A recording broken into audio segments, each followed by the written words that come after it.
RRB NTPC graduate level exams అయితే start అయిపోయాయి. So last minute preparation tips అని చెప్తాను. అయినో నేను లేట్ అయ్యాను ఈ వీడియో చేయడంలో, నాకు తెలుసు. నాలాగా ఎగ్జామ్ లాస్ట్ డేట్స్ లో పడ్డ వాళ్ళకి యూజ్ అవుతుంది అని చెప్పి వీడియో చేస్తున్నాను. అండ్ ఎన్టీపీసీ అండర్ గ్రాడ్యుయేట్ వాళ్ళకి కూడా ఈ వీడియో పక్కా యూజ్ అవుతుంది. అండ్ ఈ వీడియోలో మీకు 5 పాయింట్స్ చెప్తాను. ఫిఫ్త్ పాయింట్, పక్కా జాబ్ వచ్చే ఛాన్సెస్ చాలా ఎక్కువ ఉన్నాయి. 100 కాదు 200% జాబ్ వచ్చే ఛాన్సెస్ ఉన్నాయి. వీడియో ఫుల్ గా చూడండి, ప్రతి టిప్ యూజ్ అవుతుంది. సో ఈ వీడియోలో చెప్పబోయే టిప్స్ అన్ని ఇప్పుడు ఆల్రెడీ ప్రిపేర్ అవుతున్న వాళ్ళకి యూజ్ అవుతాయి. కానీ కొత్తగా ప్రిపరేషన్ స్టార్ట్ చేసిన వాళ్ళకి, ఇంకా స్టార్ట్ చేయకపోతే మన ఛానల్లో వీడియోస్ ఉన్నాయి, చెక్ చేయండి. అండ్ ఏ బుక్స్ కావాలని సపరేట్ గా ఆల్ బుక్స్ లింక్స్ అని నేను డిస్క్రిప్షన్ లో ఇచ్చాను, ఒకసారి చెక్ చేయండి. అండ్ అందులో కొన్ని బుక్స్ అయితే 10% డిస్కౌంట్ కూడా ఉన్నాయి. వాసోల్ బుక్స్ మను10 అని కూపన్ కోడ్ ఎంటర్ చేస్తే కొనుక్కొని చదవండి, మీకు యూజ్ అవుతాయి. ప్రిపరేషన్ స్టార్ట్ చేయాలి అనుకున్న వాళ్ళు మాత్రమే మీరు కాంపిటేటివ్ లో ఉండండి, లేదా మీ టైం వేస్ట్ చేసుకోవద్దు. అండ్ వీడియోలోకి వెళ్ళిపోదాం. సబ్స్క్రైబ్ చేసుకో. ఫస్ట్ టిప్ అన్నమాట, ప్రో టిప్, ఇదే మెయిన్ అన్నమాట. ఏంటంటే మాక్ టెస్ట్. ఏంటి కొత్తగా మాక్ టెస్ట్ రాయాలా అని అనగొద్దు. నేను కొత్త టెస్ట్ రాయమని చెప్పట్లేదు, ఆల్రెడీ ఉన్నవి కూడా రీ అటెంప్ట్ చేయమని కూడా చెప్పట్లేదు. ఆల్రెడీ అటెంప్ట్ చేసిన మాక్ టెస్ట్ బిట్సే నువ్వు ఒకసారి మళ్ళీ రివిజన్ చేసుకోవాలి, ఒకసారి చదువుకోవాలి. నీకు ఎక్కువ మిస్టేక్స్, ఎక్కువ మార్క్స్ పోయిన టాపిక్స్ వెళ్ళి ఒకసారి మళ్ళీ చూడాలి. ఇలా చేయడం వల్ల నీకు మెయిన్ ఎగ్జామ్ లో యాక్యురసీ పెరిగే ఛాన్సెస్ చాలా ఎక్కువ ఉంటాయి. అండ్ సెకండ్ టిప్ వచ్చేసి, నీకు వచ్చిన టాపిక్సే చూడు మామ. నీకు రాలేని టాపిక్స్ వాడు కొత్తగా ఇస్తున్నాడు అని చెప్పి కొత్తవి ఏవి స్టార్ట్ చేయక, నువ్వు కొత్తవి చదివితే పాతవి మర్చిపోతావు. చాలా మంది ఎగ్జామ్ టెన్షన్ లో ఏం చేస్తారు అంటే, ఓ కరెంట్ అఫైర్స్ లో ఇప్పుడు స్పోర్ట్స్ నుండి ఎక్కువ ఇస్తున్నాడు అంటారు. నువ్వు ఇప్పుడు దాకా స్పోర్ట్స్ టచ్ చేయలేదు అనుకో, ఇప్పుడు చదవడం స్టార్ట్ చేస్తావు. సో రేపు ఎగ్జామ్ పెట్టుకొని నువ్వు ఈ రోజు కొత్త టాపిక్ స్టార్ట్ చేస్తే నీకు నువ్వు మర్చిపోయే ఛాన్సెస్ చాలా ఎక్కువ ఉంటాయి. సో ఈ తప్పు చేయకు. అండ్ థర్డ్ టిప్ వచ్చేసి, అర్థమెటిక్ రీజనింగ్ లో ఫార్ములాస్, మెథడ్స్ ఉంటాయి అనమాట. ఈ రివిజన్ చేసుకోవడం. అర్థమెటిక్ లో ఫార్ములాస్ రివిజన్ అనేది చాలా ఇంపార్టెంట్ అన్నమాట. ఎందుకంటే అక్కడికి వెళ్ళాక నువ్వు సడన్ గా మెన్సురేషన్ చేసినా, ఏది చేసినా నువ్వు questions మర్చిపోతావు.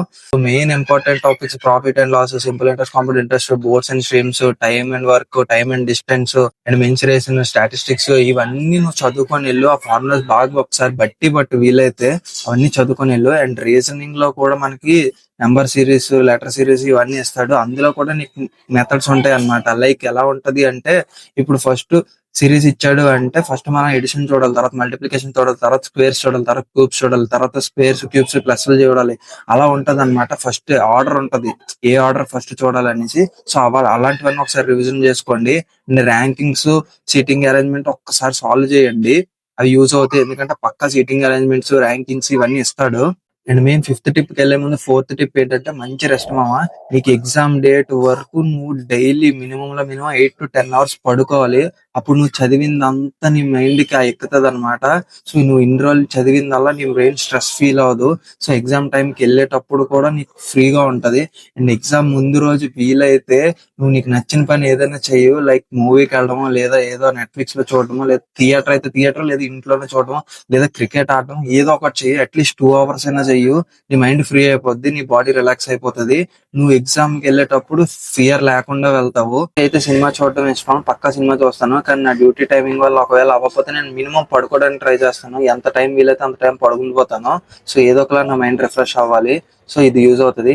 And main important tip, దీని వల్ల జాబ్ వస్తుంది అనే టిప్ ఏంటి అంటే, ఇది లాస్ట్ డేట్స్ లో ఎగ్జామ్ ఉన్న వాళ్ళకి చాలా అడ్వాంటేజ్, ఫస్ట్ డేట్ లో ఉన్న వాళ్ళకి డిసడ్వాంటేజ్.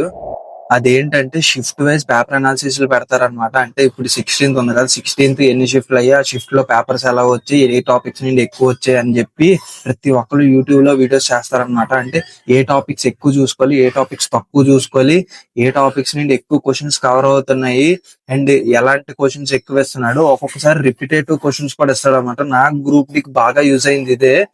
మనందరికి తెలుసు గ్రూప్ డి అనేది చాలా ఎక్కువ డేస్ అవుతాయి, ఎన్టీపీసీ అన్ని డేస్ అవ్వవు. సో గ్రూప్ డి లో నాకేం హెల్ప్ అయిందంటే, నాది లాస్ట్ లో రావడం వల్ల ఫస్ట్ 2 months అయిన ఎగ్జామ్ ప్రతి షిఫ్ట్ క్వశ్చన్ నేను నోట్ చేసుకొని ఆ టాపిక్స్ అవన్నీ బట్టి వెళ్ళిపోయాను. నాకు 8 మార్క్స్ యాడ్ అయ్యాయి అనమాట దాని వల్ల. అంటే నేను మొత్తం నోట్ చేసుకొని లాస్ట్ ఎగ్జామ్ ముందు 3 days నేను అవి బట్టి పడితే ఆ 3 days నుండి 8 బిట్స్ వచ్చాయి అనమాట. దాని వల్ల నాకు జాబ్ వచ్చిందేమో అనిపిస్తుంది ఒక్కొక్కసారి. సో ఇప్పుడు అన్ని క్వశ్చన్స్, అన్ని షిఫ్ట్స్ లేకపోయినా ఇంపార్టెంట్ టాపిక్స్ అన్ని మీకు తెలిస్తే దేని నుండి ఎక్కువ టచ్ చేస్తున్నాడు. ఇప్పుడు రిపిటేటివ్ వస్తాయి, 16th ఇచ్చిన షిఫ్ట్ లో 17th ఇస్తాడు, లేదా ఇందులో కవర్ చేయలేని ఇందులో ఇస్తాడు. సో అలా రిపిటేటివ్ టాపిక్స్ ఉంటాయి, రిపిటేటివ్ క్వశ్చన్స్ ఉంటాయి. సో వాటి మీద ఎక్కువ కాన్సన్ట్రేట్ చేయండి, మీకు పక్కా CBT1 క్లియర్ అయ్యే ఛాన్సెస్ ఎక్కువ ఉంటాయి అన్నమాట. అండ్ ఇంకో బోనస్ టిప్, ఎందుకు 5 టిప్స్ అన్నవి బోనస్ టిప్ ఏంటి అంటారా, ఇది నా పర్సనల్ టిప్, ఇది అందరికీ యూజ్ అవ్వదు.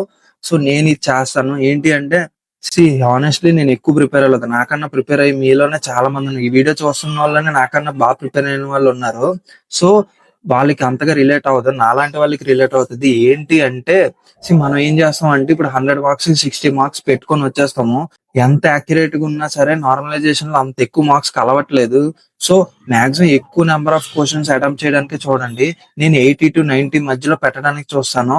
ఒకవేళ నాకు ఇంకా హార్డ్ గా అనిపించింది అంటే నేను 100 పెట్టుకొని వచ్చేస్తాను.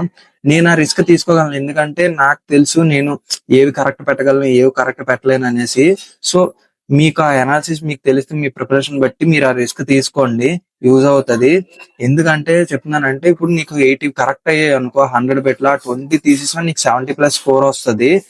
కానీ అదే నువ్వు 60 కరెక్ట్ పెట్టి వచ్చేసాక నీకు 70+ రావాలి, 10 మార్క్స్ నార్మలైజేషన్ లో యాడ్ అవ్వాలి అంటే చాలా కష్టం. సో కొంచెం రిస్క్ తీసుకోవడానికి ట్రై చేయండి. అలాగలా ప్రిపేర్ అయిన వాళ్ళు, బాగా ప్రిపేర్ అయిన వాళ్ళకి ఎలాగా తెలుసు వాళ్ళు ఎక్కడ రిస్క్ తీసుకోవాలో అక్కడ తీసుకుంటారు. సో అంతే గైస్ ఈ వీడియోకి. అండ్ మీకు ఇంకా ఏమైనా టిప్స్ ఉంటే మీరు కమెంట్ లో చేయండి. మిగతా వాళ్ళు కూడా చూస్తారు, వాళ్ళకి కూడా యూజ్ అవుతది. అంతే మరి. ఛానల్ ఏం గుర్తుందిగా, మనోజ్ జర్నీ. సబ్స్క్రైబ్ చేసుకో. Signing off.